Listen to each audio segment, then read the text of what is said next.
बीडच्या पालकमंत्रीपदाची जबाबदारी घेतल्यानंतर उपमुख्यमंत्री अजितदादा पवार आज जिल्ह्याच्या दौऱ्यावर दाखल झाले. अजितदादा यांच्या उपस्थितीत जिल्हा नियोजन समितीची बैठक पार पडणार आहे. राज्याचे मंत्री धनंजय मुंडे यांनी अजितदादा यांचे स्वागत केले. आपल्या पहिल्याच दौऱ्यात अजितदादा यांनी पदाधिकाऱ्यांशी संवाद साधताना जर वेडेवाकडे प्रकार झाले तर मी सहन करणार नसल्याचा इशारा दिला. विकास कामे करताना कोणी खंडणी मागता कामा नये, अन्यथा मोका लावायला मागे पुढे पाहणार नाही असा थेट इशाराच अजितदादांनी दिला. मी बघतो कोणी रिव्हॉल्वर काढले व रिव्हॉल्वर उडवतात, कोणी त्याला लावून फिरते असं म्हणत जे कोणी रिव्हॉल्वर लावून फिरेल त्यांचा परवाना रद्द करण्याचे निर्देश आपण अधिकाऱ्यांना दिले आहेत. रिव्हॉल्वर स्वसंरक्षणासाठी असून तुमचे हे रील वगैरे बनवतात ते मी खपवून घेणार नाही.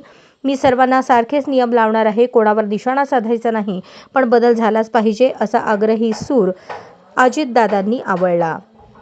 अशाच नवनवीन अपडेटसाठी जनता राज्य न्यूज चॅनलला सबस्क्राईब करा, लाईक करा आणि शेअर करायला विसरू नका.